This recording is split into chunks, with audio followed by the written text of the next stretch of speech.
ओम नमः शिवाय। श्री वायव्य संहिता उत्तरार्ध। प्रथम अध्याय। श्री कृष्ण की पुत्र प्राप्ति। संसार के सृष्टिकर्ता, पालनकर्ता और संहारकर्ता भगवान शिव को प्रणाम कर सूत जी बोले, हे ऋषगणों, मैंने आपके द्वारा पूछी गई हर कथा आपको सविस्तार सुनाई है।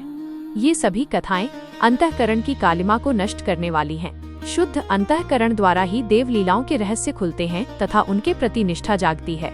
बिना देवोपासना के शिव तत्व को नहीं जाना जा सकता है। ऋषिगणों, आप कथारसिक हैं, ये मैं जान गया हूँ। अब आगे आप किस कथा के विषय में सुनना चाहते हैं? सूत जी के प्रश्न को सुनकर ऋषि बोले, हे सूत जी, भगवान श्री कृष्ण ने उपमन्यु को दर्शन देकर उन्हें पाशुपत व्रत करने की आज्ञा प्रदान की, परंतु इस व्रत का ज्ञान उन्हें कैसे मिला? यह बात सुनकर वायुदेव बोले, हे ऋषियों, श्री कृष्ण ने अपनी इच्छानुसार अवतार लिया और फिर सांसारिक मनुष्यों की भांति पुत्र कामना की प्राप्ति हेतु तपस्या करने मुनियों के आश्रम में पहुँचे। वहां उन्होंने जटाजूट धारण कर भस्म रमाए त्रिपुंड का तिलक लगाए मुनि उपमन्यु को देखा। श्री कृष्ण ने उनकी 3 परिक्रमा की तथा प्रणाम करके उनकी स्तुति करने लगे। उपमन्यु जी ने श्री कृष्ण को त्रायुषम जमदग्ने मंत्र देकर 12 महीने तक पाशुपत व्रत धारण कराया और पाशुपत व्रत का ज्ञान दिया। श्री कृष्ण ने आश्रम में रहकर 1 वर्ष तक कठोर तप किया। तब प्रसन्न होकर भगवान शिव ने देवी पार्वती सहित उन्हें दर्शन दिए। शिवजी ने श्री कृष्ण की तपस्या से प्रसन्न होकर उन्हें पुत्र प्राप्ति का वरदान दिया और अंतर्ध्यान हो गए। वर के प्रभाव से श्री कृष्ण को अपनी पत्नी जाम्बवती से साम नामक पुत्र की प्राप्ति हुई। दूसरा अध्याय। शिवगणों का वर्णन। वायुदेव बोले, हे मुनियों, एक दिन श्री कृष्ण जी ने उपमन्यु मुनि से कहा, हे महर्षि, आप मुझे देवाधिदेव भगवान शिव के पाशुपत व्रत के ज्ञान को बताइए। पशु कौन है और वे किस रस्सी से बंधे हैं और उससे कैसे मुक्त होते हैं? शिव जी पशुपति कैसे कहलाए? कृपा कर मेरी इन जिज्ञासाओं को शांत करें। श्री कृष्ण जी के इन प्रश्नों को सुनकर उपमन्यु बोले, हे श्री कृष्ण, इस संसार में ब्रह्मा से लेकर सभी स्थावर जीव सर्वेश्वर शिव के ही पशु हैं। शिव जी ही उनके स्वामी हैं, इसलिए उनके अधिपति होने के कारण वे पशुपति कहलाते हैं। भगवान शिव द्वारा रचित सभी पशु मोह माया की दृढ़ रस्सियों से बंधे हैं। इसी रूप में संसारी व्यक्ति जब मोह ममता आदि के पाश से मुक्त होने का प्रयास करता है तो वो और भी बुरी तरह उसमें बंधता और फंसता जाता है। कोई केवल सांसारिक साधनों द्वारा पाश से मुक्त नहीं हो पाता। इसके लिए भगवान शिव की कृपा आवश्यक है। अपने भक्तों की आस्था, श्रद्धा और भक्तिपूर्ण उपासना देखकर वे उन्हें माया रूपी रस्सियों से मुक्त कर देते हैं। माया के 24 तत्वों से ही जीव बंधा रहता है। अपने जीवों को इन बंधनों में बांधने वाले स्वयं भगवान शिव ही हैं। वे उन्हें विषयों में बांधकर उनसे अपने कार्य कराते हैं। जो इन विषयों में आसक्त होकर भोगों की कामना से व्यवहार करता रहता है, वह पशुता से मुक्त नहीं हो पाता। जिसे संसार के भोगों में रस नहीं मिलता, वह शिव कृपा से इन पाशों से मुक्त हो जाता है। महेश्वर संसार का अनुशासन चलाते हैं तो बाह्य जगत का बाहर से पालन करते हैं और हव्य कव्य भी ग्रहण करते हैं। जल जगत में जीवन भरता है और पृथ्वी जगत को धारण करती है। दैत्यों का संहार स्वयं भगवान शंकर करते हैं। देवेंद्र स्वर्ग का संचालन करते हैं। वरुण जल पर शासन करते हैं। ये सब कार्य त्रिलोकीनाथ भगवान शिव के बताए मार्ग पर चलकर संपन्न होते हैं। शिव जी का पूजन सद्गति प्रदान करता है। निष्काम भाव से की गई शिव आराधना मनोकामनाओं की पूर्ति के साथ मुक्ति का साधन भी बनती है। तीसरा अध्याय। अष्टमूर्ति वर्णन। मुनि उपमन्यु बोले, हे श्री कृष्ण, भगवान शिव के सगुण साकार मूर्त रूप का विभिन्न ध्यानों में नाना प्रकार से वर्णन किया गया है। ये शिव के व्यक्ति रूप हैं। भगवान शिव ने स्वयं की अंगभूता आदिशक्ति से जब इस सृष्टि की रचना की, उसके बाद वे संपूर्ण ब्रह्मांड में व्याप्त हो गए। शिव ने ही सृष्टि के रूप में अपना विस्तार किया, इस तरह भी कहा जा सकता है। भगवान शिव अपनी मूर्तियों से ब्रह्मांड में व्याप्त हैं। ब्रह्मा, विष्णु, रुद्र, महेश, सदाशिव शिव जी की ही प्रतिमाएं हैं। ईशान, पुरुष, अघोर, वामदेव और सद्योजात इनकी 5 मूर्तियां हैं। ईशान मूर्ति क्षेत्रज्ञ है। पुरुष स्थाणु मूर्ति है। अघोर मूर्ति बुद्धि तत्व को धारण किए है। देवाधिदेव महादेव की। वामदेव मूर्ति अहंकार की अधिष्ठात्री है। सद्योजात मूर्ति शिवजी के हृदय में निवास करती है। ईशान मूर्ति श्रोत्र, वाणी और शब्द आकाश की अधिष्ठात्री है। ईश्वरीय मूर्ति हस्त, स्पर्श और वायु की अधिष्ठात्री है। अघोर मूर्ति नेत्र, चरण रूप अग्नि की अधिष्ठात्री है। वाम मूर्ति रस, जल की अधिष्ठात्री है। भगवान शिव की 8 प्रतिमाएं हैं। जिस प्रकार माला में फूल गुंथे होते हैं, उसी प्रकार शिवजी की मूर्तियों में संसार ग्रथित है। शर्व, भव, रुद्र, उग्र, भीम, पशुपति, ईशान, महादेव ये शिवजी की 8 मूर्तियां हैं। इन्होंने पृथ्वी, जल, तेज, पवन, आकाश क्षेत्रज्ञ, सूर्य और चंद्र को धारण किया हुआ है। शिवजी की 4वीं मूर्ति विश्वधारिका है।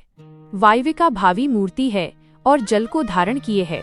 तेजोदीप्ति रौद्री मूर्ति जगत में अंदर और बाहर विचरती है। पवन मूर्ति जगत का संचालन करती है। आकाशात्मिका मूर्ति पूरे विश्व में व्याप्त है। पशुपति मूर्ति आत्मा की अधिष्ठात्री है। ईशानी मूर्ति जगत को प्रकाश देती है। महादेव जी की मूर्ति अपनी शीतल किरणों से जगत को तृप्त करती है। 8वीं मूर्ति के कारण सारा संसार शिवरूप है, इसलिए शिवजी का पूजन और आराधन ही भय का नाश कर मोक्ष प्रदान करने वाला एवं समस्त कामनाओं को पूरा करने वाला है। चौथा अध्याय। गौरी शंकर की विभूति। उपमन्यु बोले, हे श्री कृष्ण, अब मैं आपसे स्त्री पुरुष जो महादेव की विभूति है का वर्णन करता हूँ। भगवान शिव परम शक्तिमान है। देवी पार्वती उनकी शक्ति है और विश्व उनकी विभूति है। शुद्ध अशुद्ध, पर अपर, चेतन अचेतन सभी स्वाभाविक रूप हैं। शिवजी और देवी पार्वती के वश में यह संसार है। वे ही विश्वेश्वर हैं। भगवान शिव ही संसार के सभी जीवों को भक्ति और मुक्ति देते हैं। माता शक्ति भी शिवजी के समान महाशक्ति है। वे चिद्रूपा शक्ति हैं जो विश्व को विभक्त करती है। वे ही सभी क्रियात्मक शक्तियों को क्रियान्वित करती हैं। देवी पार्वती ही क्षोभ पाकर नाद को पैदा करती हैं। नाद से बिंदु, बिंदु से सदाशिव, उससे महेश्वर और उससे युक्त विद्या पैदा होती है। ईश्वर की वाणी शक्ति है। इस संसार को रचने वाली शक्ति है। इस संसार में स्त्री व पुरुषों की विभूति भगवान शिव और देवी पार्वती पर आश्रित है।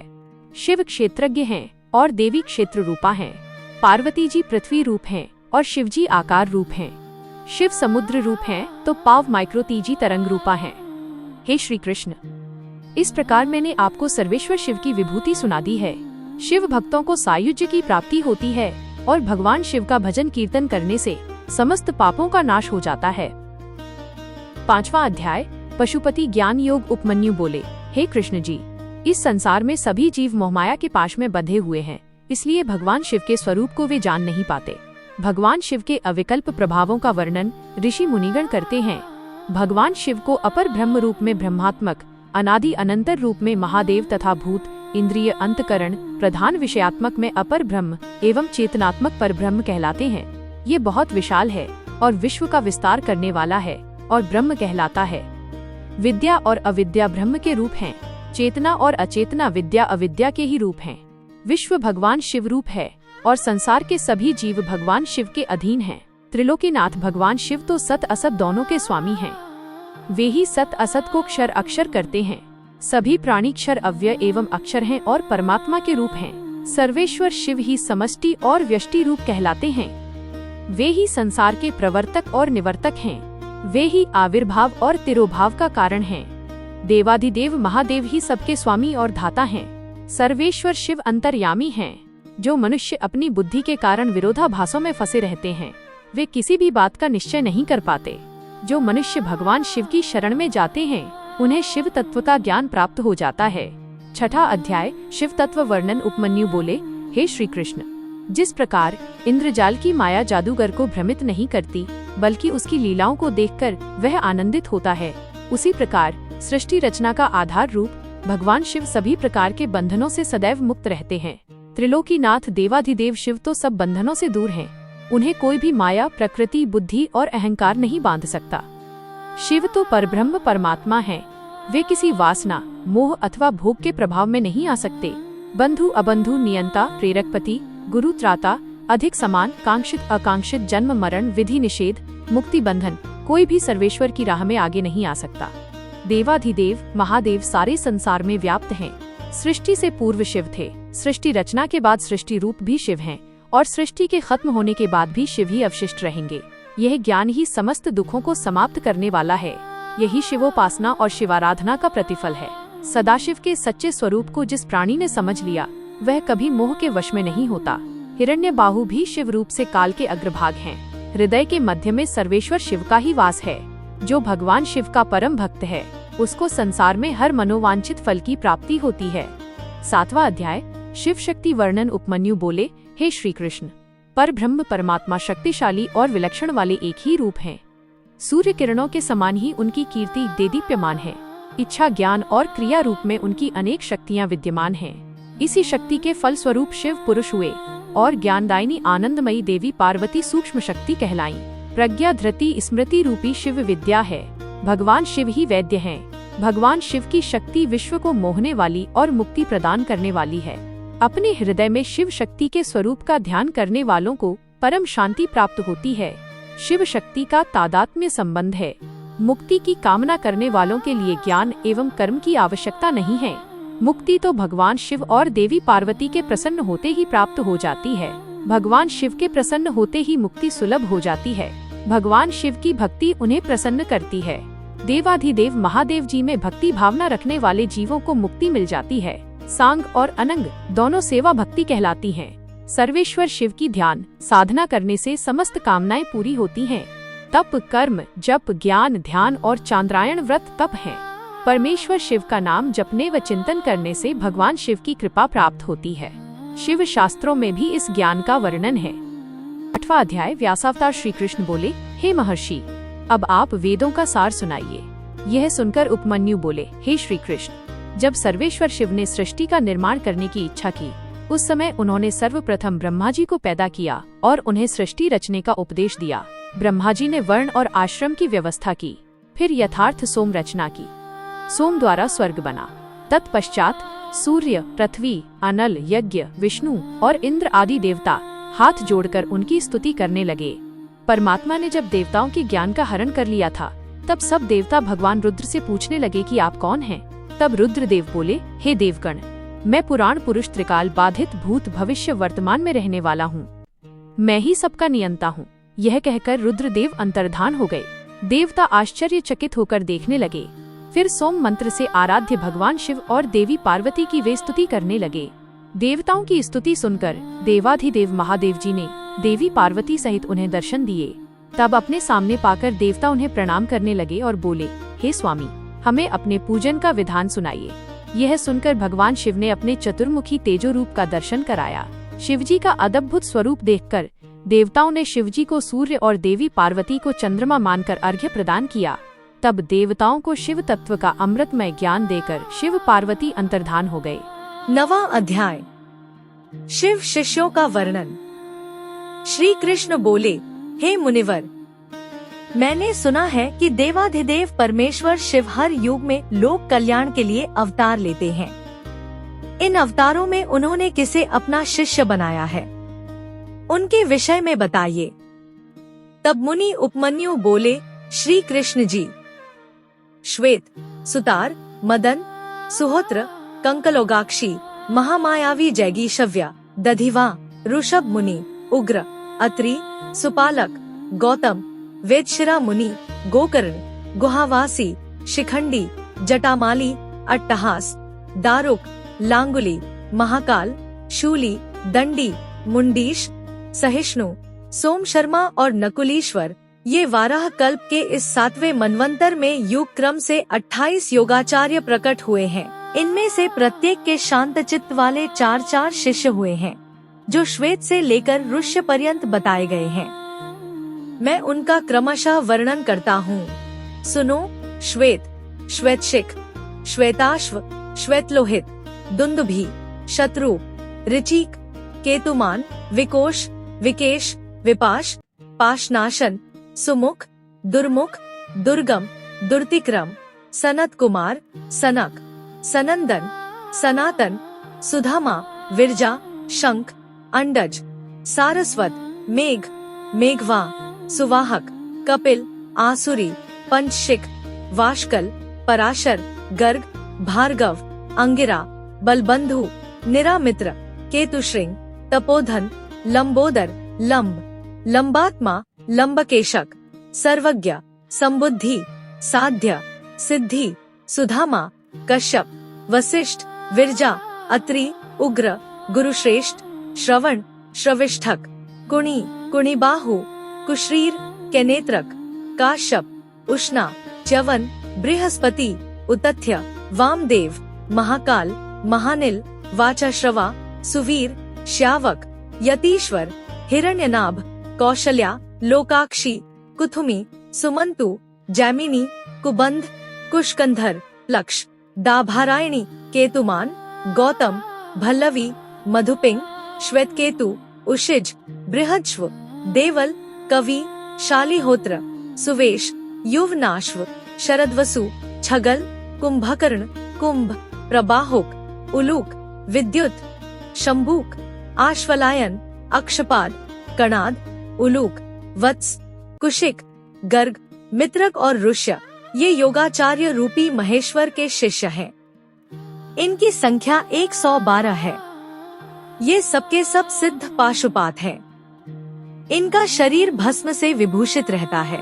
ये संपूर्ण शास्त्रों के तत्वज्ञ, वेद और वेदांगों के पारंगत विद्वान, शिवाश्रम में अनुरक्त, शिवज्ञान परायण, सब प्रकार की आसक्तियों से मुक्त, एकमात्र भगवान शिव में ही मन को लगाए रखने वाले, संपूर्ण द्वंद्वों को सहने वाले, धीर, सर्वभूत हितकारी, सरल, कोमल, स्वस्थ, क्रोध शून्य और जितेंद्रिय होते हैं। रुद्राक्ष की माला ही इनका आभूषण है। उनके मस्तक त्रिपुंड्र से अंकित होते हैं। उनमें से कोई तो शिखा के रूप में ही जटा धारण करते हैं। किन्हीं के सारे केश ही जटारूप होते हैं। कोई कोई ऐसे हैं जो जटा नहीं रखते हैं और कितने ही सदा माथा मुड़ाए रहते हैं। वे प्रायः फलमूल का आहार करते हैं, प्राणायाम साधन में तत्पर होते हैं। मैं शिव का हूँ इस अभिमान से युक्त होते हैं। सदा शिव के ही चिंतन में लगे रहते हैं। वे अपनी कठोर साधना से संसार रूपी विषवृक्ष के अंकुर को मथ देते हैं। फलस्वरूप संसार बीज का ही नाश हो जाता है। इसे ही समस्त प्रकार के कर्मों का क्षय कहते हैं। ऐसे में स्थूल सूक्ष्म शरीरों के कारण हमारा शरीर भी विगलित हो जाता है। इसी को मुक्ति और मोक्ष कहते हैं।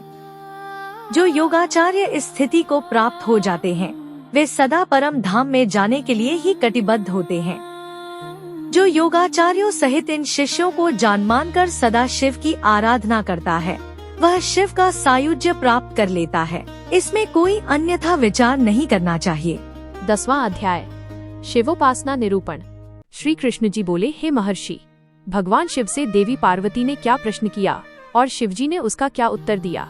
तब उपमन्यु बोले, हे कृष्ण जी, एक दिन पार्वती जी ने भगवान शिव से पूछा, हे स्वामी, आप प्राणीजन पर किस प्रकार प्रसन्न होते हैं। तब शिवजी बोले, हे प्रिय, मुझे प्रसन्न करने का एकमात्र साधन श्रद्धा भक्ति है। मैं कर्म, जप, यज्ञ और समाधि से इतना प्रसन्न नहीं होता जितना भक्तिपूर्ण आराधना से। जिस भक्त के मन में श्रद्धा हो, वह मेरा दर्शन, स्पर्श, पूजन एवं मेरे साथ वार्तालाप भी कर लेता है। अतः जो मुझे अपने वश में करना चाहे, उसे पहले मेरे प्रति श्रद्धा करनी चाहिए। श्रद्धा ही स्वधर्म का हेतु है और वही इस लोक में सभी वर्णों की रक्षा करती है। जो अपने वर्णाश्रम के धर्मों का पालन करता है, उसी को मुझ में श्रद्धा होती है, दूसरे को नहीं। धर्म के मार्ग का अनुसरण करके विद्वज्जन की श्रद्धा भावना बढ़ती है। वे जीव जो एकाग्रचित्त होकर मेरा ध्यान करते हैं, मेरी भक्ति को प्राप्त होते हैं। वर्णाश्रम पर चलने वाले जीव मोहमाया और पापों से छूटकर शिवलोक को प्राप्त कर लेते हैं। उनकी आत्मा का उद्धार हो जाता है। सनातन धर्म के ज्ञान, क्रिया, चर्या और योग नामक 4 पद हैं। भक्ति पूर्वक साधना ज्ञान कहलाती है। 6 मार्गों से किए गए शुद्धि विधान को क्रिया कहते हैं। वर्णाश्रम युक्त विधि से पूजन अर्चन को चर्या कहा जाता है। मेरी भक्ति में अपने हृदय को लगाकर अन्य वृत्तियों का निरोध करना योग कहलाता है। निर्मल हृदय से भक्ति पूर्वक ध्यान करने से 100 अश्वमेध यज्ञ का फल मिलता है। अपनी इंद्रियों को वश में करने वाले विरक्त पुरुषों को ही ज्ञान और मुक्ति प्राप्त होती है। तप, कर्म, जप, ध्यान और ज्ञान, ये मेरे भजन के 5 प्रकार हैं। पूर्व वासनावश बाह्य अथवा आभ्यंतर जिस पूजन में मन का अनुराग हो, उसी में दृढ़ निष्ठा रखनी चाहिए। बाहरी शुद्धि को शुद्धि नहीं समझना चाहिए। आंतरिक शुद्धि से ही आत्मशोधन होता है। भजन बाह्य हो या आंतरिक, दोनों में ही भाव होना चाहिए। प्रेम और समर्पण के बिना पूजन निरर्थक है। 11वां अध्याय ब्राह्मण कर्म निरूपण। त्रिलोकनाथ परमेश्वर शिव बोले, हे देवी, 3 बार नहाना, अग्नि कर्म करना, लिंग पूजा, दान, ईश्वर भाव, दया भाव, सत्य, संतोष, आस्तिकता, अहिंसा, लज्जा, श्रद्धा, पढ़ना, पढ़ाना, उपदेश, ब्रह्मचर्य, श्रवण, तप, क्षमा, शौच आदि वर्ण धर्म हैं। ब्राह्मणों के लिए क्षमा, शांति, संतोष, सत्य, असत्य, ब्रह्मचर्य, तत्वज्ञान, वैराग्य, भस्म सेवन, सर्वसंग में निवृत्ति आदि परम आवश्यक है। ब्रह्मचारियों को रात्रि में भोजन नहीं करना चाहिए। क्षत्रियों को दान नहीं लेना चाहिए। सभी वर्णों की रक्षा करना, शत्रुओं पर विजय, दुष्ट जनवध, ऋतुकाल में स्त्री गमन, सेना रक्षण एवं मेरे भक्तों पर पूर्ण विश्वास करना आदि क्षत्रिय धर्म है। वैश्य धर्म गौरक्षा, व्यापार और खेती करना है। सभी वर्णों की सेवा करना शूद्र का धर्म है। गृहस्थियों को अपनी गृहस्थी का ध्यान रखना चाहिए। ब्रह्मचारियों को ब्रह्मचर्य, पत्नियों को पति आज्ञा का पालन करना चाहिए। विधवा स्त्रियों को भूमि शयन, धर्मव्रत, दान, तप, शांति का पालन करना चाहिए व चतुर्दशी, पूर्णमासी व एकादशी का व्रत करना चाहिए।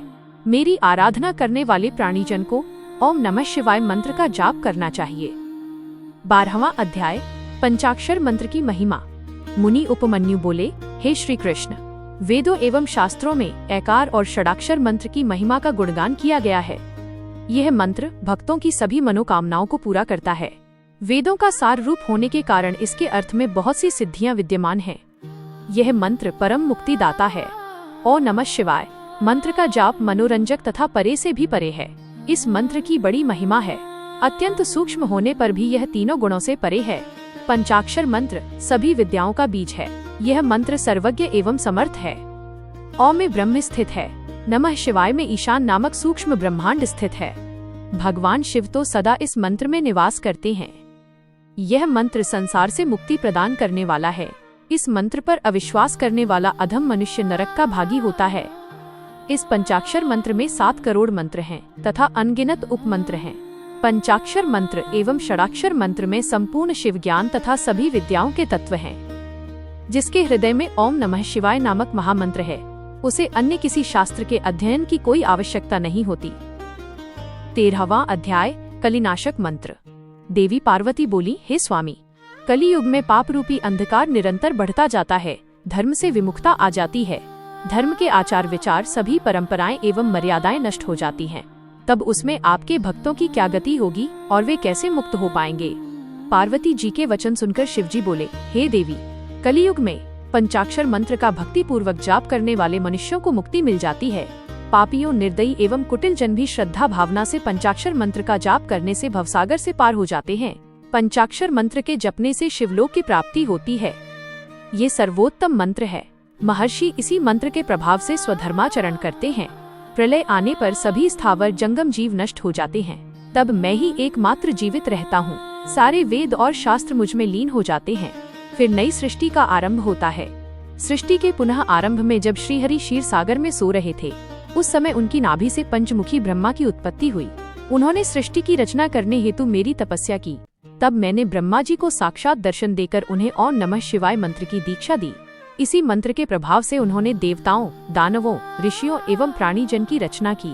नमः शिवाय यह 5 अक्षरीय मंत्र महामहिमावान है और सारे जगत का बीज रूप है। इसे वेदों से उत्तम माना गया है। मेरे द्वारा प्रकट प्रथम विद्या यही है। वामदेव इसके ऋषि हैं और पंक्ति छंद है। मैं इस मंत्र का देवता हूँ। यह मेरा परम प्रिय मंत्र है। पंचाक्षर मंत्र कलियुग में इस भवसागर से तारने वाला मंत्र है। 14वां अध्याय, व्रत ग्रहण करने का विधान। भगवान शिव बोले, हे प्रिय, ऐसा व्रत जो क्रिया और श्रद्धा से हीन हो, निष्फल होता है। तभी सिद्ध व्यक्ति श्रद्धा भाव बढ़ाते हैं और तत्वज्ञाता गुरु की शरण में जाते हैं। प्राणीजन शरीर, मन और वाणी द्वारा उनका पूजन करते हैं और यथा योग्य वस्तुओं का दान करते हैं। इसलिए जब प्राणीजन गुरु की शरण में जाते हैं तो गुरु उन्हें मंत्र की दीक्षा देते हैं और जब शिष्य का अहंकार का भाव समाप्त हो जाता है तब उसे घृत से स्नान करा, आभूषण से भूषित कर ब्राह्मणों का पूजन करे। फिर गौशाला या मंदिर में जाकर विधि पूर्वक ज्ञान का उपदेश दे। गुरु द्वारा दीक्षित मंत्र का प्रतिदिन 108 बार जाप करना चाहिए। इससे परम गति प्राप्त होती है। वाचिक जप का फल 1 गुना, उपांशु जप का 100 गुना, मानस का 1000 गुना, सगर्भ का 1,00,000 गुना होता है। मंत्र के अंत में ऐकार होना चाहिए। ध्यान के साथ मंत्र का जाप करना चाहिए। सूर्य, अग्नि, गुरु, चंद्रमा, दीपक, जल, ब्राह्मण और गौ के पास ही जप करना चाहिए। वशीकरण हेतु पूर्व, घात करने हेतु दक्षिण, धन प्राप्ति हेतु पश्चिम, शांति हेतु उत्तर की ओर मुख करके जाप करना चाहिए। आचारहीन व्यक्तियों को लोक निंदक माना जाता है। तप, उत्तम धन एवं श्रेष्ठ विद्या को आचार माना जाता है। निंदक मनुष्य को परलोक में भी सुख नहीं मिलता। इसलिए हमें सदाचार का पालन करना चाहिए। गुरु द्वारा दीक्षित मंत्र पतित चांडालों को भी सुधारने वाला तथा परम गति प्रदान करने वाला होता है। 15वां अध्याय, दीक्षा विधि। श्री कृष्ण बोले, हे महर्षि, अब आप मुझे शिव संस्कारों के बारे में बताइए। यह सुनकर उपमन्यु बोले, हे श्री कृष्ण, मनुष्य द्वारा 6 मार्गों को शुद्ध कर लेना संस्कार कहलाता है। ज्ञान प्रदान करने वाले तथा बंधनों का नाश करने वाले संस्कार दीक्षा कहलाते हैं। शांभवी, शाक्ति एवं मांत्री शांभवी दीक्षा 3 प्रकार की होती है। शांभवी तीव्र और तीव्रतरा 2 प्रकार की होती है। पाप नष्ट करने वाली तीव्र तथा आनंद प्रदान करने वाली तीव्रतरा शांभवी दीक्षा कहलाती है। योग मार्ग से शिष्य शरीर में प्रवेश कर गुरु द्वारा दी गई दीक्षा शाक्ति दीक्षा कहलाती है। कुंड कुंडल सहित की गई क्रिया दीक्षा मांत्री दीक्षा कहलाती है। शिष्य को अपने गुरु के गौरव को बढ़ाने हेतु नित्य उनका पूजन करना चाहिए। गुरु और भगवान शिव में कोई अंतर नहीं मानना चाहिए। हमें गुरु आज्ञा का अनुसरण करना चाहिए। गुणवान गुरु जो सर्वेश्वर शिव के परम भक्त हैं, परम मुक्तिदायक हैं। गुरुदेव अपनी शरण में आए ब्राह्मण शिष्य की 1 वर्ष, क्षत्रिय की 2 वर्ष एवं वैश्यों की 3 वर्ष तक परीक्षा करें। जो शिष्य दुख एवं ताड़ना पाकर भी मौन रहे और दुख का अनुभव न करे, उन्हें शिव तत्पात्र एवं शिव संस्कार योग्य मानना चाहिए। परीक्षा लेने के पश्चात गुरु को सप्रेम दीक्षा देनी चाहिए। 16वां अध्याय शिव भक्त वर्णन। उपमन्यु बोले, हे श्री कृष्ण, समयान्वय संस्कार को ग्रहण करते समय सर्वप्रथम शुभ दिन और शुभ समय देखें। भूमि पर शिल्प से मनोहर मंडल की रचना करें, जिसके मध्य में वेदी हो। ईशान कोण से 8 दिशाओं में कुंडल बनाएं। फिर चंदोवा, ध्वजा, पताका, मालाओं से उसे शोभित करें। वेदी के मध्य में सुंदर मंडप होना चाहिए। फिर सोने चांदी द्वारा ईश्वर का आवाहन करें। सोना चांदी न होने पर चावल, सिंदूर, पुष्पों से आवाहन करें। 2 हाथ लंबा श्वेत या लाल कमल बनाएं, जिसमें 8 कणिका हों। वेदी पर धान, चावल, सरसों, तिल, पुष्प, कुशा बिछाकर कलश की स्थापना करें। कलश में जल भरकर सुगंधित पुष्प, अक्षत, कुशा, दूर्वा डालें तथा उस पर नया लाल वस्त्र लपेटें। स्वयं आसन ग्रहण करें। मंडल के मध्य में महेश्वर का पूजन करें। फिर भगवान शिव का आवाहन करते हुए कलश का पूजन करें। दक्षिण में शिवजी के अस्त्रों को पूजें तथा मंत्रोच्चारण करते हुए यज्ञ आरंभ करें। शिव अग्नि में प्रधान आचार्य होम करें तथा भगवान शिव से सांसारिक दुखों से मुक्ति दिलाने की प्रार्थना करे। फिर शिष्य शिवजी की 3 बार परिक्रमा करे और दंडवत प्रणाम करे। फिर शिव मंत्र का उच्चारण करते हुए शास्त्रानुसार गुरु शिष्य के शरीर में प्रविष्ट होकर मूल मंत्र के तर्पण में 10 आहुतियां दे। तत्पश्चात शिष्य पुनः स्नान कर शुद्ध वस्त्र धारण करे और पुनः कुश के आसन पर बैठे। गुरु शिव नाम जपते हुए शिष्य के शरीर पर भस्म लगाएं। फिर शिष्य के कान में शिव मंत्र का उपदेश दे।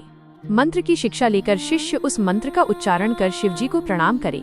तत्पश्चात गुरु शिष्य को अभिमंत्रित रुद्राक्ष व शिव मूर्ति भेंट करे और शिष्य उसे सम्मान पूर्वक ग्रहण करे। 17वां अध्याय शिव तत्व साधक। उपमन्यु बोले, हे कृष्ण जी, कला, तत्व, भवन, वर्ण, पद, मंत्र आदि 6 अध्याय हैं। निवृत्ति, प्रतिष्ठा, विद्या, शांति और अतीत 5 अध्वा हैं जो आवृत कहे जाते हैं। पृथ्वी को तत्वाध्वा कहा जाता है।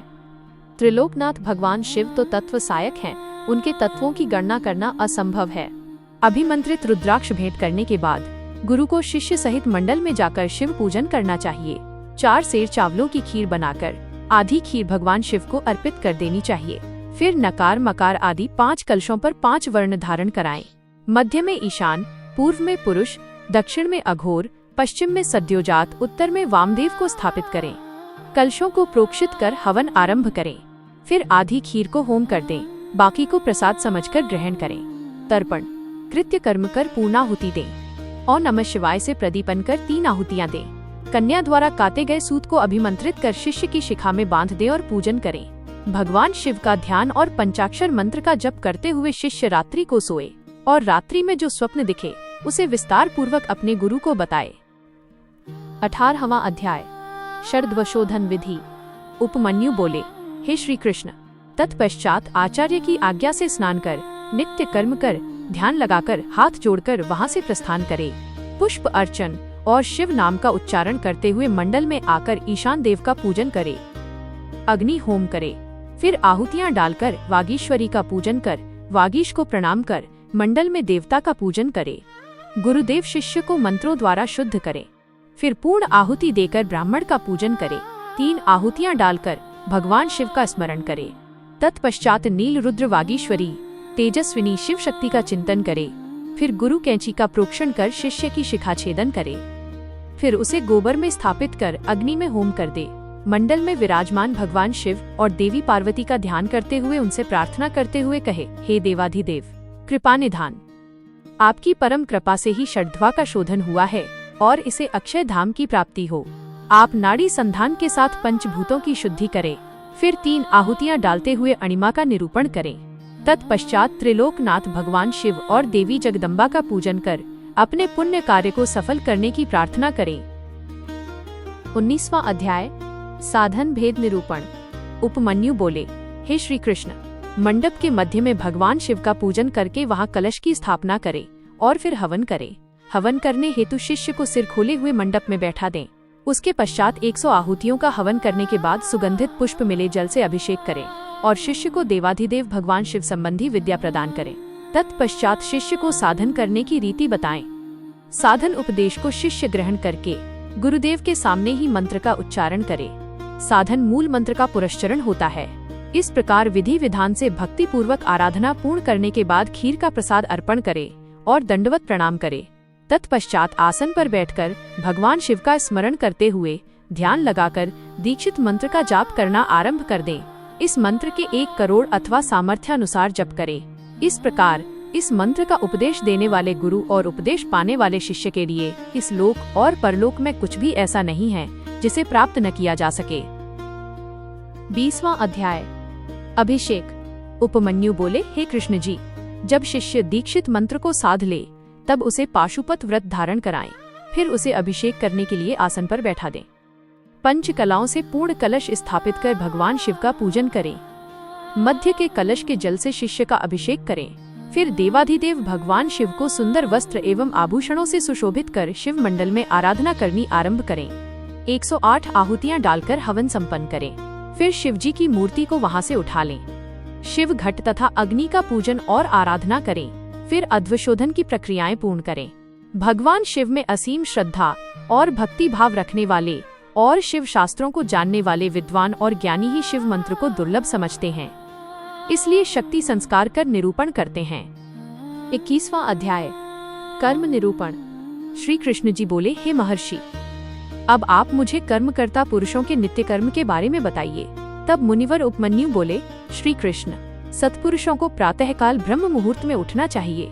उठकर सर्वप्रथम भगवान शिव और देवी पार्वती का ध्यान करे। अरुणोदय होने पर घर से बाहर शौच से निवृत्त होकर स्नान करे। फिर आचमन कर स्वच्छ वस्त्र पहने। 3 मंडलों की रचना कर भगवान शिव के मंत्र का जाप करना आरंभ करे। घुटने के बल बैठकर शिवजी को प्रणाम करके अर्घ्य दें। अर्घ्य देने के लिए जल में कुशा डालें। फिर शरीर पर भस्म धारण करें। मस्तक, छाती और दोनों भुजाओं पर त्रिपुंड धारण करें। तत्पश्चात गले, कानों और हाथों में रुद्राक्ष धारण करें। ब्राह्मणों को सफेद, लाल, पीत रंगीन नए वस्त्र धारण कराएं। वस्त्र धारण करने के बाद पूजा के स्थान पर उत्तर की ओर मुख करके बैठें और हाथ जोड़कर अपने आराध्य देव त्रिलोकनाथ भगवान शिव का ध्यान करें। ध्यान से उठने पर शिष्य नामांक का पाठ कर गुरु को श्रद्धावनत होकर प्रणाम करे। 22वां अध्याय पूजन का न्यास निरूपण। उपमन्यु बोले, हे कृष्ण जी, न्यास गृहस्थियों के क्रमानुसार 3 प्रकार का होता है। ब्रह्मचारियों के लिए उत्पत्ति न्यास, सन्यासियों के लिए लय न्यास और गृहस्थियों के लिए स्थिति न्यास का विधान है। अंगूठे से लेकर कनिष्का उंगली तक स्थिति न्यास होता है। लय न्यास वाम अंगुष्ठ से दक्षिण अंगुष्ठ तक है। बिंदु के साथ नकारादि वर्णों का न्यास करना चाहिए। तल और अनामिका में शिवजी का न्यास करे।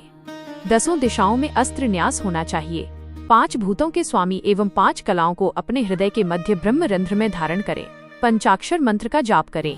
प्राणवायु को रोककर अस्त्र मुद्राओं से भूत ग्रंथि का छेदन कर सुषुम्ना नाड़ी द्वारा जप करें। फिर वायु द्वारा शरीर शोषण करें। फिर कलाओं का संहार करें। शुद्ध कलाओं का स्पर्श कर अमृत द्वारा सिद्ध कर शरीर को उचित स्थान पर स्थापित करें। तत्पश्चात भौतिक शरीर को भस्म द्वारा स्नान कराएं। हृदय में स्थित भगवान शिव का ध्यान करते हुए अमृत वर्षा से विधात्मक देह को सींचें। अपने शरीर को शुद्ध करके शिव तत्व प्राप्त कर ईश्वर का पूजन करें। मात्र न्यास, ब्रह्म न्यास, प्रणव न्यास और हंस न्यास करें। हकार हृदय से सकार भ्रकुटी मध्य में 50 वर्ण रुद्र मार्ग के द्वारा न्यास करें। फिर क्रमशः अघोर, वामदेव, प्रणाम, हंस न्यास पंचाक्षरी मंत्र का न्यास करें। भगवान शिव का परम भक्त और शिव पूजन और ध्यान करने वाला मनुष्य संसार सागर से पार हो जाता है। इसी के द्वारा मोक्ष की प्राप्ति होती है। 23वां अध्याय मानसिक पूजन। उपमन्यु बोले, कृष्ण जी, अंगन्यास आदि कार्यों को पूरा करें। फिर अपने मन द्वारा पूजन सामग्री की कल्पना करें। सामग्री को जुटाकर उससे विधि पूर्वक विघ्न विनाशक श्री गणेश का पूजन करें। दक्षिण तथा उत्तर में क्रमशः नंदी एवं सुभद्रा का पूजन करें। कमल के सुंदर और कोमल आसन पर त्रिलोकनाथ भगवान शिव व देवी पार्वती को उस पर स्थापित करें।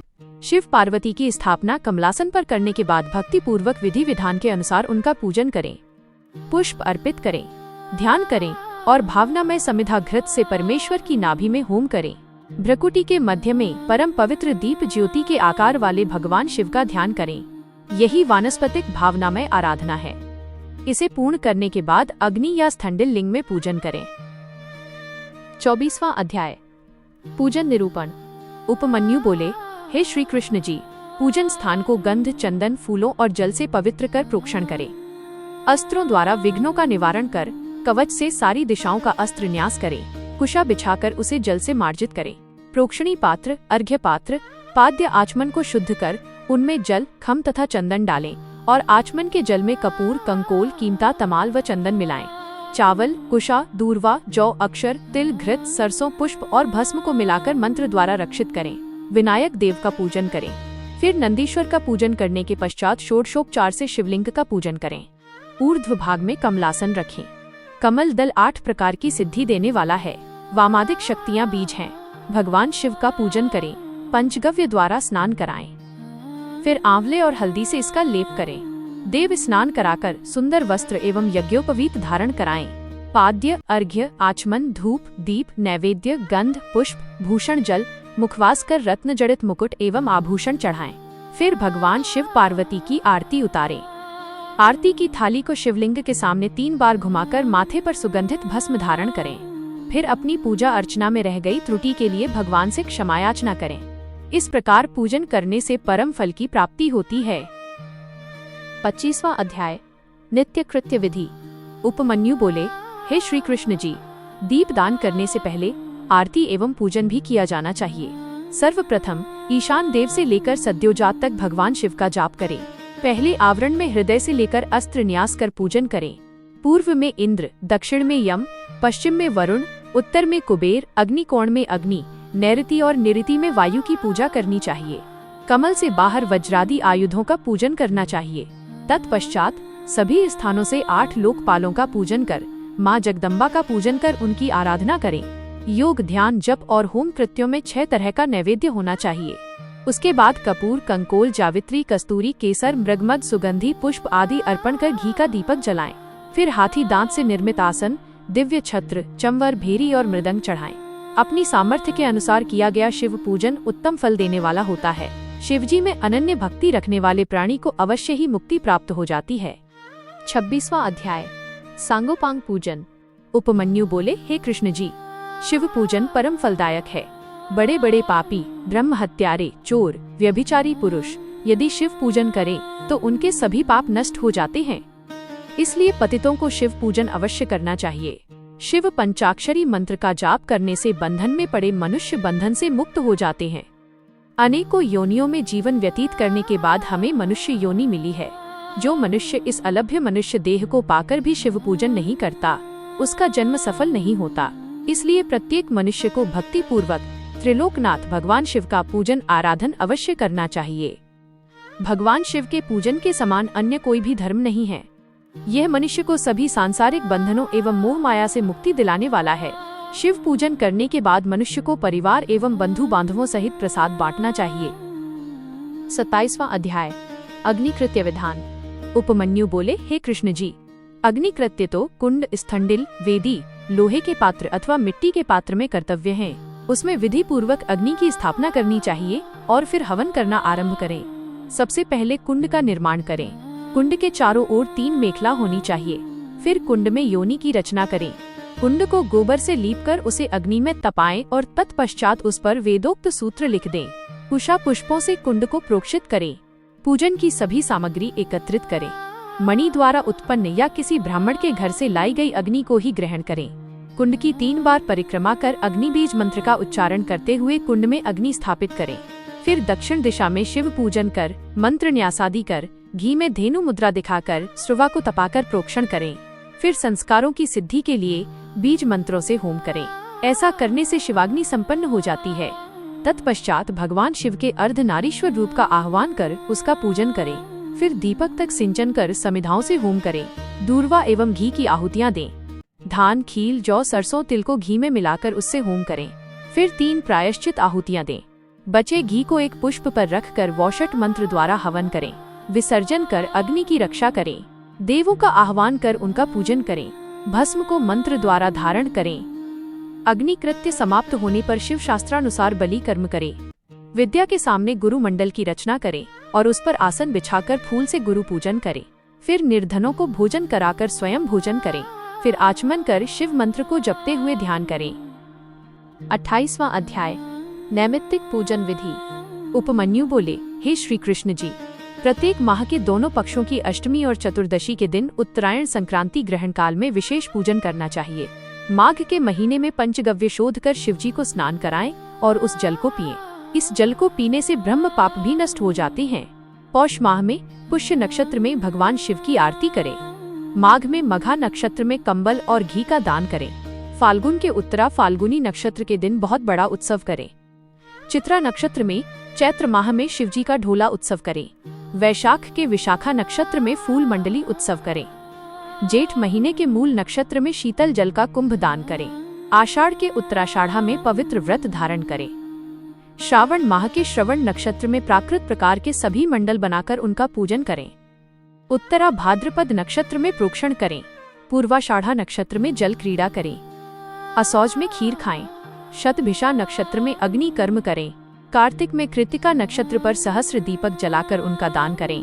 मृगशिर महीने के आर्द्रा नक्षत्र में स्नान करें। अपने द्वारा किए गए किसी बुरे कार्य के लिए भगवान शिव से क्षमा याचना करें और बुरे कार्यों के लिए प्रायश्चित करें। इस प्रकार नित्य पूजन करने से इसी जन्म में मोक्ष की प्राप्ति होती है। 29वां अध्याय काम्य कर्म निरूपण। श्री कृष्ण बोले, हे महर्षि, अब आप मुझसे शिव धर्म के अधिकारी पुरुषों का कर्तव्य कर्म निरूपण करें। उपमन्यु बोले, हे कृष्ण, कर्म ऐहिक और आमुष्मिक 2 प्रकार के होते हैं, जिनमें आमुष्मिक कर्म क्रियामय, तपोमय, जनमय, ध्यानमय, सर्वमय आदि कुल 5 प्रकार के होते हैं। इन कर्मों की पूर्णता हेतु हवन, दान और पूजन आदि सब कर्म किए जाते हैं। शक्तिमान पुरुष ही इन कर्मों को सफल करते हैं। भगवान शिव ही अपने भक्तों को आज्ञा और शक्ति प्रदान करने वाले हैं, इसलिए उन्हीं पुरुषों को काम्य कर्म करना चाहिए। ये काम्य कर्म इस लोक और परलोक दोनों में परम फलदायक है। शिव महेश्वर हैं, वे सबके ईश्वर हैं। ज्ञान पूर्वक यज्ञ करने वाले शिव भक्ति ही महेश्वर हैं, इसलिए ही आभ्यंतर कर्म शैव तथा बाह्य कर्म महेश्वर हैं। गंध, रस, वर्ण द्वारा भूमि परीक्षा कर पृथ्वी के पृष्ठ पर पूर्व दिशा की उत्पत्ति करें और मंडल की रचना करें। फिर सर्वेश्वर महेश्वर का पूजन करें। 3 तत्वों से युक्त त्रिलोकनाथ भगवान शिव की मूर्ति के समक्ष शक्ति का आह्वान करें। तत्पश्चात 5 आवरणों का पूजन शुरू करना चाहिए। 30वां अध्याय आवरण पूजन विधान।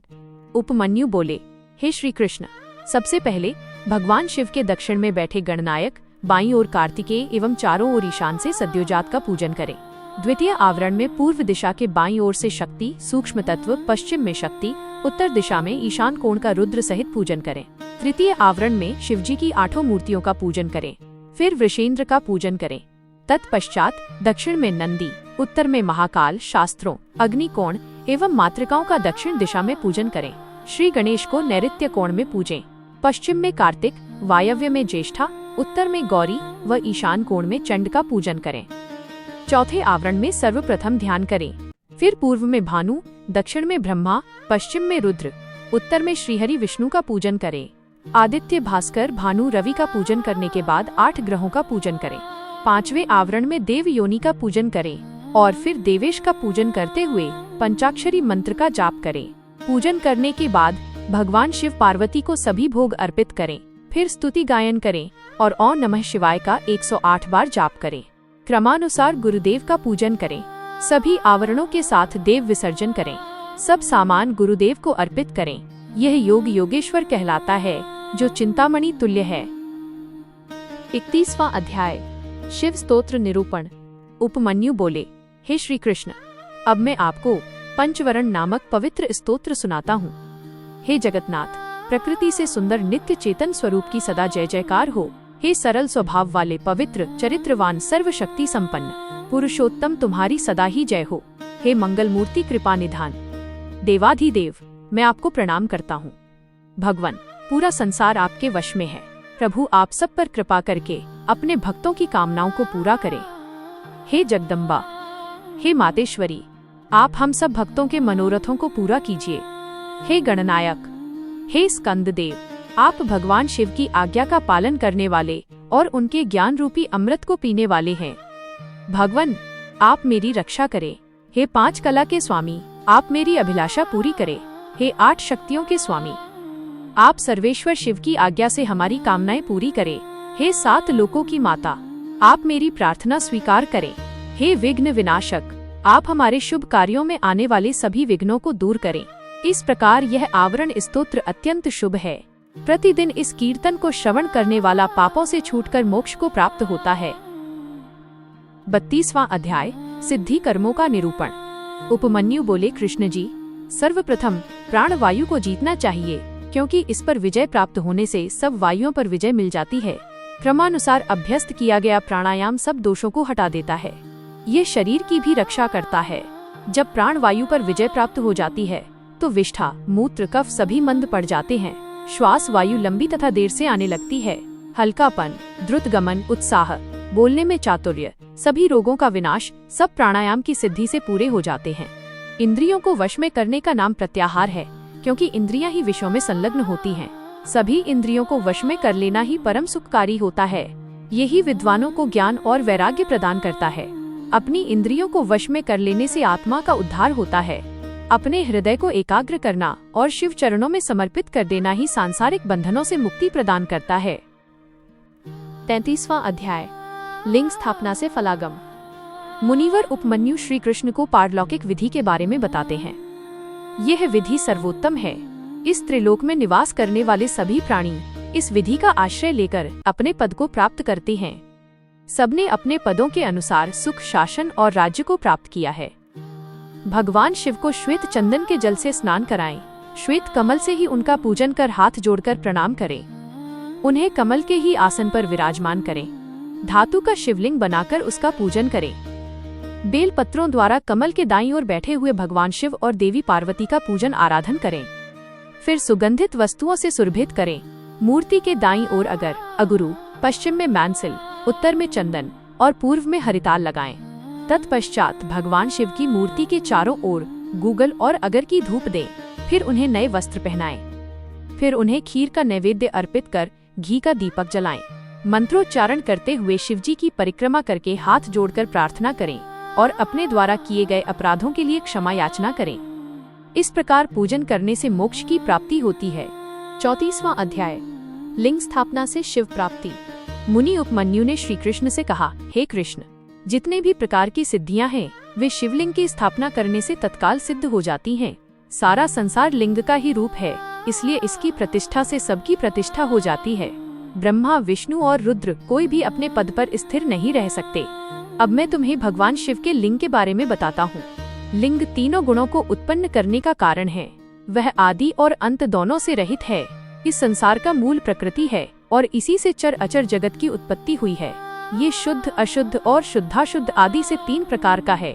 सभी देवता और प्राणीजन इसी से उत्पन्न होकर अंत में इसी में लीन हो जाते हैं। इसलिए भगवान शिव को लिंग रूपी मानकर उनका देवी पार्वती सहित पूजन किया जाता है।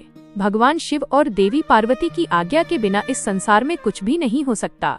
त्रिलोकी के प्रलय काल आने पर जब भयानक प्रलय मची थी, उस समय श्रीहरि भगवान विष्णु क्षीर सागर में अथाह जल के बीच शेष शैया में सो गए। तब उनके नाभि कमल से ब्रह्मा जी की उत्पत्ति हुई। शिवजी की माया से मोहित ब्रह्मा जी विष्णु जी के पास जाकर उनसे बोले, तुम कौन हो? ये कहकर उन्होंने निद्रामग्न श्रीहरि को झकझोर दिया। तब जागकर श्रीहरि ने आश्चर्य से अपने सम्मुख खड़े व्यक्ति को देखकर पूछा, पुत्र तुम कौन हो और यहाँ क्यों आए हो? यह सुनकर ब्रह्मा जी को क्रोध आ गया। तब वे दोनों ही अपने को बड़ा और सृष्टि का रचयिता मानकर आपस में झगड़ने लगे। जल्दी ही बढ़ते बढ़ते बात युद्ध तक पहुँच गई और ब्रह्मा विष्णु में भयंकर युद्ध होने लगा। तब त्रिलोकनाथ भगवान शिव उस युद्ध को रोकने के लिए दिव्य अग्नि के समान प्रज्वलित लिंग रूप में उनके बीच में प्रकट हो गए। उन्हें देखकर दोनों आश्चर्यचकित हो गए और उनका अभिमान जाता रहा। तब वे उस लिंग के आरंभ और अंत की खोज के लिए निकल पड़े। ब्रह्मा ने हंस का रूप धारण किया और तीव्र गति से ऊपर चले गए। श्री हरि ने वराह रूप धारण किया और नीचे की ओर गए। 1000 वर्षों तक दोनों लिंग के आदि अंत की तलाश में घूमते रहे, परंतु उन्हें कुछ न मिला। उन्होंने यही समझा कि यह कोई प्रकाशमान आत्मा है। तब ब्रह्मा जी और विष्णु जी दोनों ने हाथ जोड़कर श्रद्धा भाव से प्रकाश पुंज शिवलिंग को प्रणाम किया। 35वां अध्याय। ब्रह्मा विष्णु मोह। मुनि उपमन्यु बोले, हे वासुदेव। उस समय वहां पर का नाद होने लगा, परंतु ब्रह्मा और विष्णु दोनों ही उस ब्रह्म ध्वनि को समझ न सके। ऐ में स्थित अकार, उकार और मकार क्रमशः दक्षिण, उत्तर और मध्य भाग में तथा अर्धमात्रा रूपी नाद लिंग के मस्तक पर जा पहुंचा। प्रणव अपना रूप बदलकर वेद के रूप में प्रकट हुए। अकार से ऋग्वेद, उकार से यजुर्वेद, मकार से सामवेद और नाद से अथर्ववेद की उत्पत्ति हुई। सर्वप्रथम ऋग्वेद की उत्पत्ति हुई। इसमें रजोगुण से संबंधित विधि मूर्ति थी।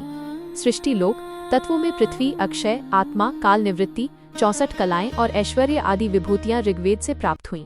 यजुर्वेद से सत्वगुण, अंतरिक्ष और विद्या आदि तत्वों की प्राप्ति हुई। सामवेद से तमोगुणी रुद्र मूर्ति एवं संहारक वस्तुएं उत्पन्न हुईं। अथर्ववेद में निर्गुण आत्मा का वैभव, सदाशिव, निर्विकार आत्माओं की स्थिति का वर्णन है। नाद मेरी आत्मा है, समस्त विश्व के अर्थ का सूचक है। ऐ शब्द शिव का वाचक है। शिव और प्रणव में कोई अंतर नहीं है। संसार के रचनाकर्ता ब्रह्मा, रक्षक विष्णु और संहारक रुद्र हैं। रुद्र ही ब्रह्मा विष्णु को अपने नियंत्रण में रखते हैं। वे शिव ही सब कारणों के कारण हैं। आप दोनों बिना बात ही एक दूसरे के दुश्मन बने हैं, इसलिए मैं आपके बीच शिवलिंग रूप में उत्पन्न हुआ हूँ। ये सुनकर ब्रह्मा और विष्णु दोनों का ही अभिमान टूट गया और वे भगवान शिव से बोले, हे ईश्वर, आपने हमें अपने चरण कमलों के दर्शन का सुअवसर प्रदान किया है। हम धन्य हो गए, हमारा अपराध क्षमा करें। तब भगवान शिव बोले, हे पुत्रों, तुम दोनों अभिमानी हो गए थे, इसलिए मुझे यहाँ लिंग रूप में प्रकट होना पड़ा। अब अभिमान त्याग कर सृष्टि के कार्यों को पूरा करने में अपना योगदान दो। 36वां अध्याय। शिवलिंग प्रतिष्ठा विधि। श्री कृष्ण जी बोले, हे मुनिवर, आपने मुझ पर कृपा कर इस अद्भुत कथा को मुझे बताया। अब आप लिंग और वेदी की प्रतिष्ठा की विधि भी बताइए। यह सुनकर उपमन्यु बोले, हे कृष्ण, शुक्ल पक्ष में शिव शास्त्र के अनुसार शिवलिंग का निर्माण कराएं। गणेश जी का पूजन कर लिंग को स्नान के लिए ले जाएं। 5 स्थान की मिट्टी, गोबर और पंचगव्य से शिवलिंग को स्नान कराएं। मंत्रोच्चारण करते हुए लिंग का जल में अधिवास करें। मूर्ति को सुंदर वस्त्र और आभूषणों से सुसज्जित कर उनका पूजन करें और उन्हें चौकी पर स्थापित करें। पूर्व की ओर मूर्ति का माथा और पश्चिम में पिंडी होनी चाहिए। तत्पश्चात पुनः स्नान कराकर पूजन करें। वेदी की भूमि के ईशान कोण में कमल लिखें। शिवजी का आह्वान कर पूजन करें। वेदी के पश्चिम में चंडिका कमल लिखकर पुष्प अर्पित करें। फिर शिवलिंग को नए वस्त्रों में लपेटें। विदेश कुंभ और वर्धनी शैवी की स्थापना करें। फिर 4 विप्र मंत्रोच्चारण करते हुए हवन करें। 108 घी की आहुतियों से हवन करें। हवन के पश्चात पूर्णाहुति दें। फिर महापूजन आरंभ करें। 10 कलशों के जल में शिव मंत्र पढ़कर अंगूठे और अनामिका द्वारा मृत्तिका मंत्र जाप करें। फिर उस जल से शिवलिंग का अभिषेक करें। फिर विदेश के घट से अभिषेक करें।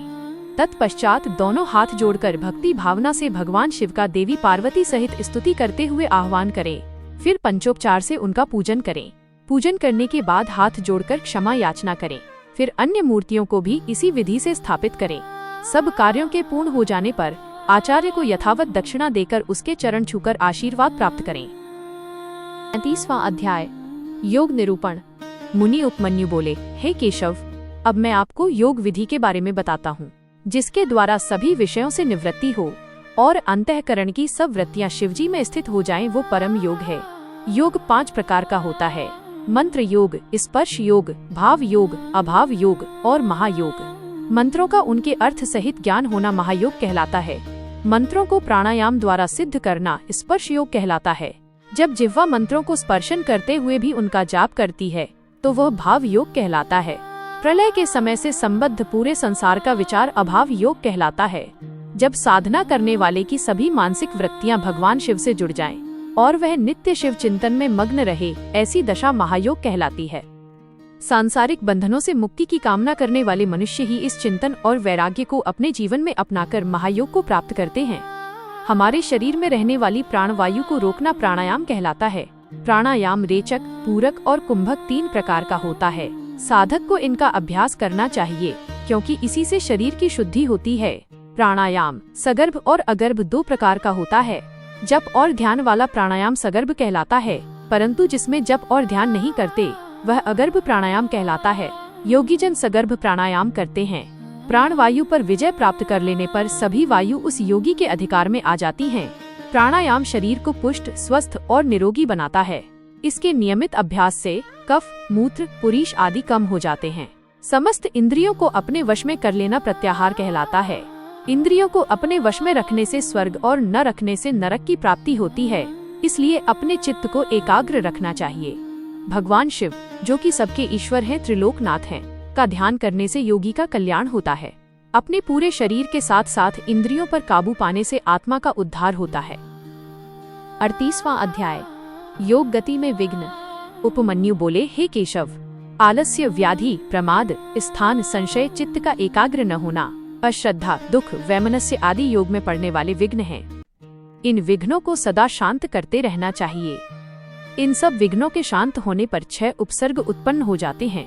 प्रतिमा, श्रवण, वार्ता, दर्शन, आस्वादन, वेदना आदि भोग के विषय हैं। यथार्थ ज्ञान प्राप्त हो जाने पर भी विप्र कृष्ट नहीं होता, यही प्रतिमा है। यत्न के बिना जब सब कुछ हमें सुनाई देने लगता है, उसे श्रवण कहते हैं।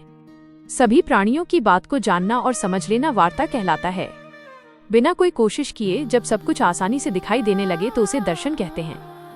दिव्य पदार्थों के स्वाद का नाम आस्वादन है। वेदना को सभी प्रकार के स्पर्शों का ज्ञान माना जाता है। योगी उपसर्ग पाकर सिद्ध हो जाता है। 39वां अध्याय, योग वर्णन। उपमन्यु बोले, हे केशव, त्रिलोकनाथ भगवान शिव का सभी योगी मुनि ध्यान करते हैं।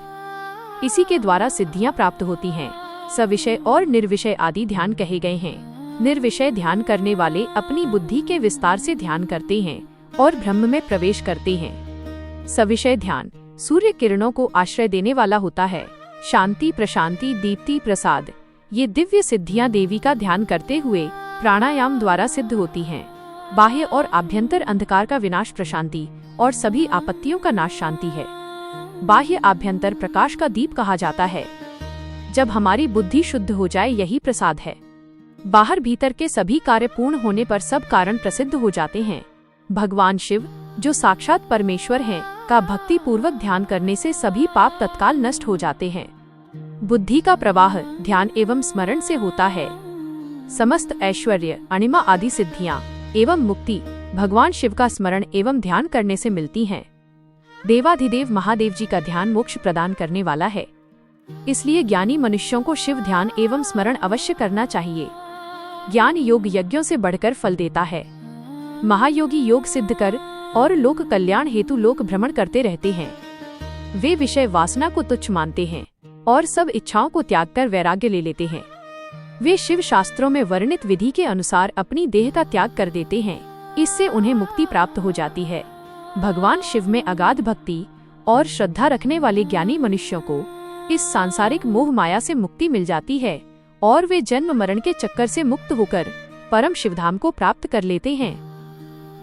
40वां अध्याय, मुनियों का नैमिषारण्य गमन। सूत जी बोले, हे मुनियों, महर्षि उपमन्यु ने भगवान श्री कृष्ण को ज्ञान योग का उपदेश दिया। वही उपदेश वायुदेव ने ऋषिगणों को सुनाया था, जिसे सुनकर वे बहुत हर्षित हुए थे। प्रातः काल होने पर नैमिष तीर्थ में निवास करने वाले मुनिजन यज्ञांत स्नान के लिए परम पवित्र नदी को ढूंढने लगे। उस समय ब्रह्मा जी की आज्ञा से परम पवित्र सरस्वती नदी वहां बहने लगी। तब सब ऋषिगणों ने वहां यज्ञांत स्नान कर संध्या पितृ तर्पण किया और वहां से काशी के लिए निकल पड़े। काशी पहुंचकर उन्होंने पतित पावनी भागीरथी गंगा में स्नान किया एवं बाबा विश्वनाथ के दर्शन कर विधिनुसार पूजन किया।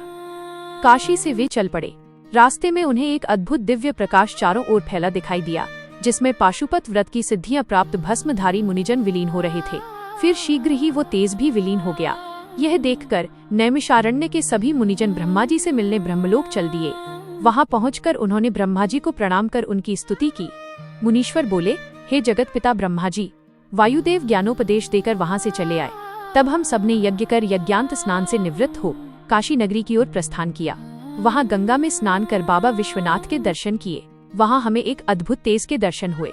उस तेज में अनेक तपस्वी विलीन हो रहे थे। कुछ समय पश्चात वो तेज स्वयं विलीन हो गया। उसे देखकर हमें बहुत आश्चर्य हुआ। भगवान, वो क्या था? ऋषिगणों के प्रश्न को सुनकर ब्रह्मा जी बोले, हे ऋषिगणों, आपने बहुत समय यज्ञ करके देवाधिदेव भगवान शिव को प्रसन्न किया है। उस दिव्य तेज में प्रवेश करने वाले पाशुपत व्रतधारी मुनि थे। उसके दर्शन का यही अर्थ है कि आपको शीघ्र ही दिव्य लोक की प्राप्ति होने वाली है। इसलिए आप मोक्ष प्राप्त करने हेतु पाशुपत व्रत धारण करें। अब आप सब यहाँ से सुमेरु पर्वत पर चले जाएं। वहाँ सनत कुमार जी आपके आगमन की प्रतीक्षा कर रहे हैं। वे पूर्व में अपने अहंकार के कारण मिले शाप से मुक्ति पाने के लिए वहाँ तपस्या कर रहे हैं। वहाँ उन्हें ज्ञान प्राप्त होगा। 41वां अध्याय, मुनियों को मोक्ष।